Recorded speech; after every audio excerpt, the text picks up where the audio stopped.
Alright, hey guys, if you watched my last video, it was about controlling the middle of the map in Splatoon. But that's pretty much not the only thing that this game's about. It's a team game and it needs a lot of coordination.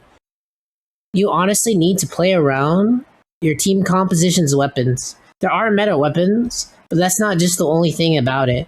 Whatever weapon that you're going to play on your team comps, you need your team to have a complete understanding of why your weapon is good and what situation, and do your best to control the map and the areas around it to make sure it's pretty much utilized to its full potential. Otherwise, you're going to be stuck with like a certain weapon class type and it won't be able to do what it's good at, and you're just going to lose.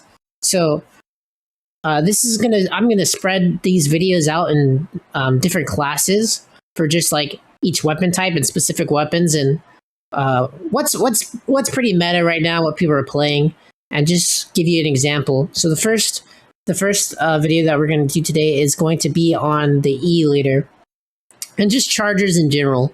Chargers are just really good at controlling a lot of space, and I'm going to show you momentarily with two games. One ways that is how you can protect your backline and make your charger effective, and the second game is going to be what happens when you don't do that and why you lose.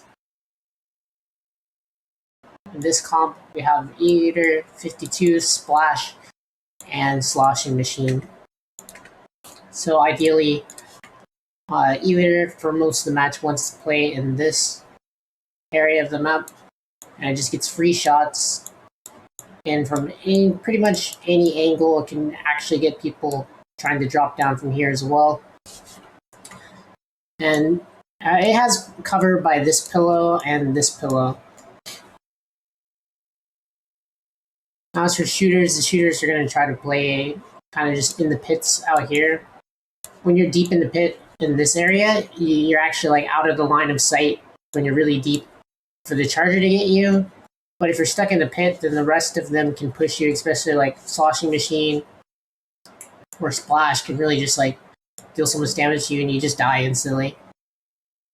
And if you control the spinner, then the charger just gets so much free shots to here, and it really helps your team make the push through the side. The other good thing that the healer can protect for you is just this area right here. You can put ink mines literally on this, and you'll never get flanked on this map. Even if they drop left, you can check them out.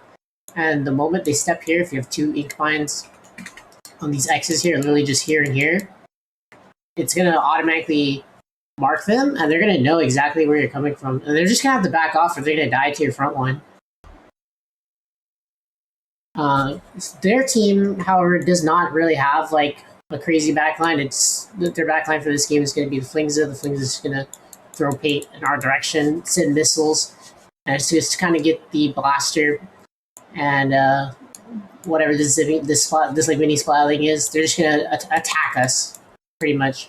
The junior is going to be pretty crucial to their pushes because the junior is going to just try to bubble in this area and get the push this way, and that's kind of their main way of having a win con in this game.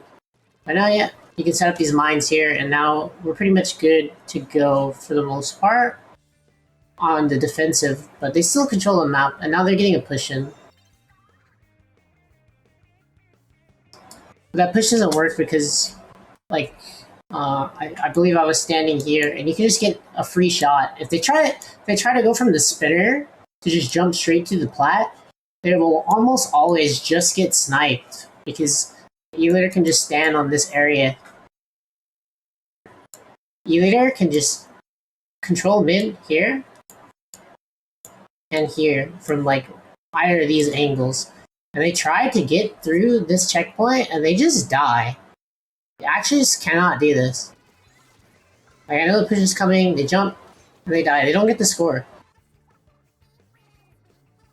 So Hitzel's in here, and he's trying to push me, but this is just a really important part that I want to talk about. Let me unpause it real quick. So, one thing that's hard for some front lines, especially in this comp, because they don't have a backline, their main objective to being able to get the push in, because since the ink mines that are getting set will cover their location attacking this way, and if they try to attack through the spinner, they just get sniped. They have to kill me. That's like their win condition. So what my team is doing here is they peel for me. And peeling is a good concept that you pretty much are going to have to do if you're running the E-Leader. And I'll show you why in a future game right after this, just so we can see. So just looking at the positioning here, right? They're pushing up to me, and then immediately Cloudy and Mullen come back, and they just go to 2v1 hits later. And he goes down. So here, this is the position that we're in, right? We've got this middle controlled. We're going in. As I said, I get flanked. And at this moment, Swift realizes the flank and comes back. And Cloudy does. But Mullen's still pushing up. And this is the mistake. Because even though he gets this pick, if Mullen was to get this pick here and then peel back and not like overextend to die to Flingza, I presume, then we're in like a better positioning overall. And by when the respawn times happen, they just come back faster. And now they're going to get the map control once again. So we go back to the stalemate. Oh, it's actually like this part was a little bit crazy. Cloudy gets a crab here, and that actually like prevents him to just not die because he's like creating so much space. Literally, like, it just stops their entire push. And the crab is honestly kind of insane. And Cloudy's like about to die, gets the crab off, and he's just rolling this ball, take up a bunch of damage. And he's just controlling this space here. Gets the kill, stops their bubble push, and this is honestly like super bad for them. So we're just gonna get the recap here. And we're pretty much closing in on the point where it's like, we're gonna, because of those picks, we're able to just push this way. And we're finally gonna get the checkpoint. That's enough for us to take the lead. So if we look at the game state right now, we have the map control. And it's 2-2, right? Like, there's two of us that are down. We're at equal footing. There's only like 1 minute on the clock, and it's pretty tough to get to the checkpoint because of our comp. And we can pretty much stall this one out for the win here. So we're all gonna play around me towards this ending thing, and I really just get like the defense off, and that helps us win because they're having a really good push here.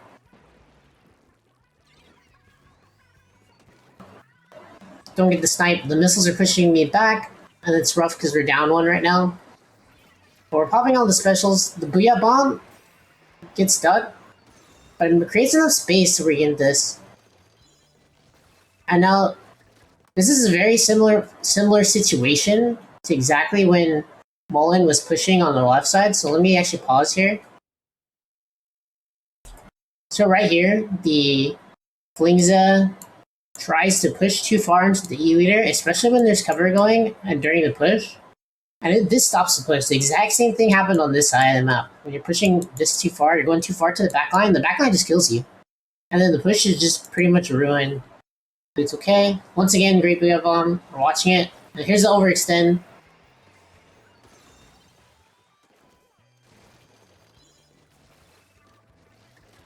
This gets the kill. And honestly, it's going to help us, like, me and Mullen are just going to hold him off for a little bit. They get the pop. This is pretty dangerous for us, though. But we're all holding them back, trying to build special. Cloudy goes down because he's too far in mid. And they're still just kind of running at us. But we do get the pick. The wave breaker goes off. And this wave breaker really just stops the whole push right here. And then they're going to die from the pop, pretty much. And then they just get 3v1. And now at this point, there's only 10 seconds left in the game, and they just can't win. Every time that I was standing here, or standing here, my team would make sure no one is in this area. So for example, if I'm positioned here, my team's gonna make sure that we can play in this area, or if I'm standing here, that we can play in this area. That no one comes here, and then we can peel if they do, and just kill them. And that sets up the potential for just the E-Leader to take its long range, because honestly, the E-Leader is a broken weapon.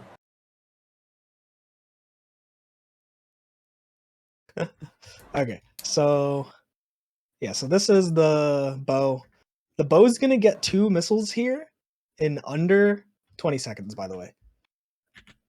It's fucking crazy. Very fair gameplay. So first missiles comes out He gets missiles. 455, and then he's gonna get another one around 446, I believe it was. The missiles are honestly pretty non-impactful, but like it just gives you pain. Like they hit the ground, it gives you pain, it tells you where everyone is. It's like, yeah. And then I believe he gets second missile. Yeah, right here, 446. Second missiles come out. Again, it's not really impactful. His team is already like kind of dying on the zone, and it's like, okay, that's fine. So then they 2v1 the bow, really good here. They managed to get him. I feel like he should have jumped out, but he didn't realize that the splash was coming from that way, so he just didn't. It's not They that get the big of a jumper. deal. Yeah, But the because jump it's is early. pretty bad. There's The no jump way he is lives. bad. No, he doesn't live, but since he's Tetris, he gets a trade, which is fucking crazy. Like it's the fact that he gets that trade there is fucking crazy. That's Tetra's moment because they land and literally just fucking mash roll.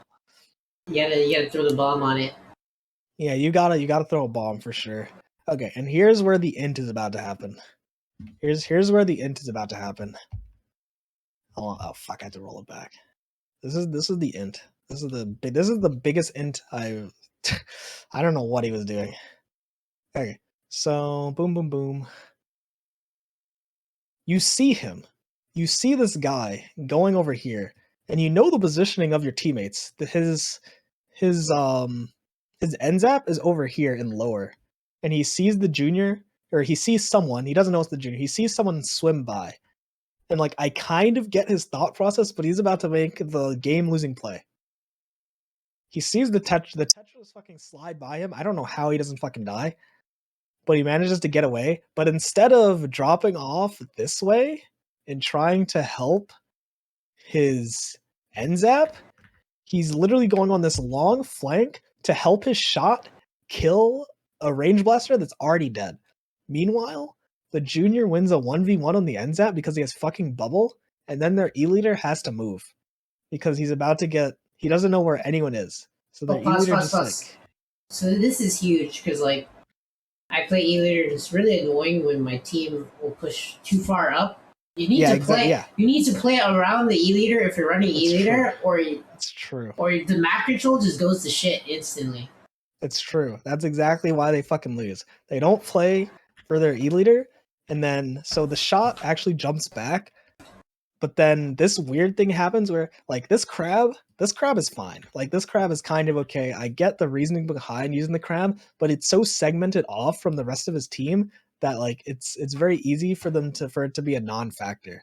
Because what happens here is the shot tries to pop Zuka to fucking kill the Tetra because he knows the Tetra's literally just W keying the E-leader, but he just misses. And then the Tetra, this is actually a super good wave breaker. This is like one of the best wave breakers ever. He wave breakers to dodge the next shot, and at the same time he kills the E-leader. All the while, the range blaster has got back to zone because he jumps and he just comes up behind and fucking kills them.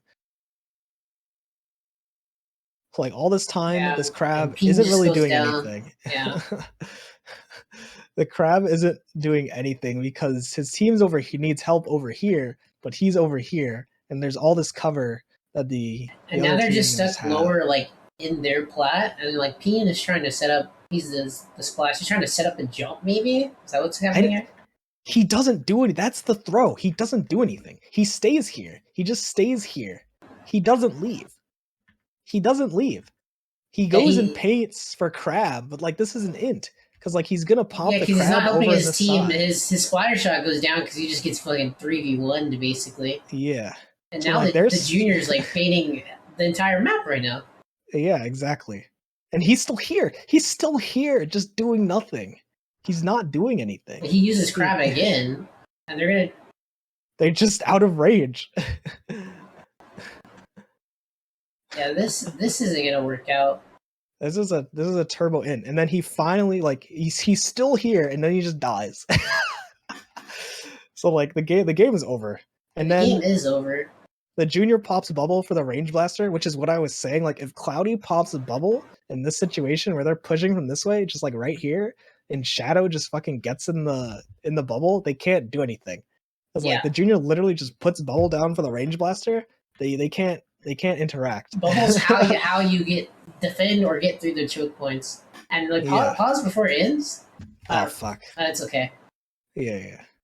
Like basically they got probably 40 to 50 points just because they pick an E-liter comp and they don't play around the E-liter.